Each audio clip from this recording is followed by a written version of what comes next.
My name is Jessica Buchanan. I am a New York Times bestselling author.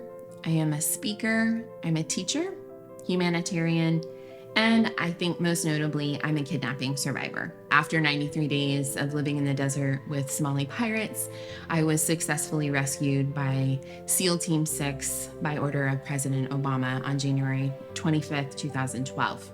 It's taken me literally over a decade to get to a place of purpose and peace after my kidnapping ordeal. And as I moved through this desert and continued to climb to the metaphorical mountaintop of my life, I started wondering if I was the only one out there who had experienced this reality of basically feeling like my life had been burned to the ground and it was just ashes, and I needed to figure out how to build something meaningful and purposeful again. And so the point of this book, Deserts to Mountaintops Out of the Ashes, was to gather a group of women together who had their own desert to mountaintop experience and have rebuilt a beautiful life from the ashes of their own traumatic experiences.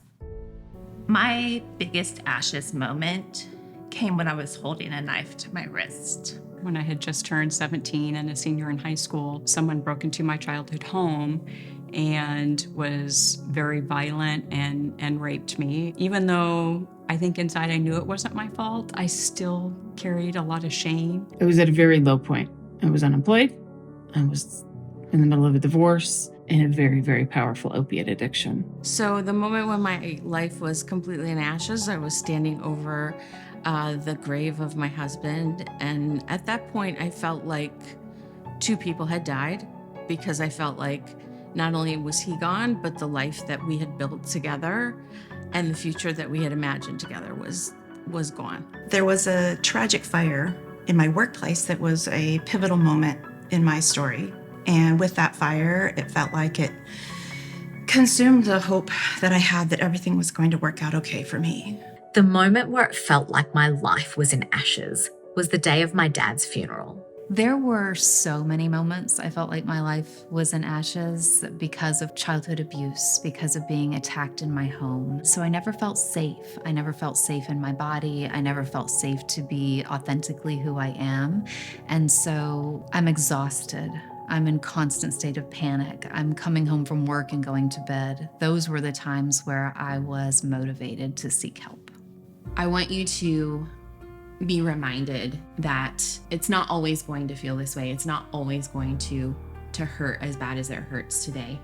And when you go through the pages of this book, when you read these women's stories, I know that you are going to find a place of hope, of inspiration, and perhaps feel motivated and empowered to continue putting one foot in front of the other so that you too can build a beautiful life. I hope people read this and understand that it's okay to not always be okay. It's okay to cry when you're upset. You need to go through that so you can become resilient and be able to appreciate and understand that. I set myself free the second I understood that my emotions are what bring me strength rather than bring me weakness.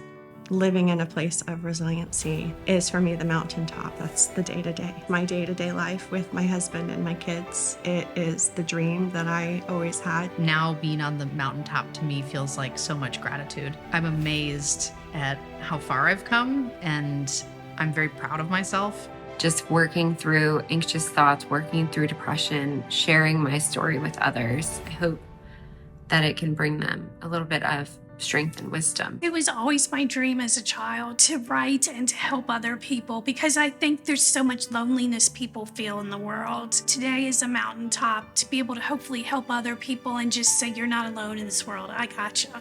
I hope the reader feels in their own heart that no matter how heavy or relentless life's challenges may be, there's always a chance to grow and to heal and to find yourself again. You don't cover up the things that broke you, because that doesn't heal you. What's healing is to fill the cracks with the gold in knowing something you didn't know before. You can only do that if you talk. You can't heal in silence. Our stories are all so different, but the common thread is that we're all ordinary people with extraordinary stories. You just want to grab onto one another and just say, I'm so proud of you. I think that the strongest message from my chapter is how important it is to make meaning out of our life experiences. I truly believe that the fact I was able to find meaning and make sense out of having cancer is what ultimately helped me to survive. It's about reclaiming my life when life changed without my permission. And I choose to celebrate my son's life rather than mourn his death. Allowing myself to be vulnerable, my life is so much better for it, and I'm better for the experiences as painful as they were.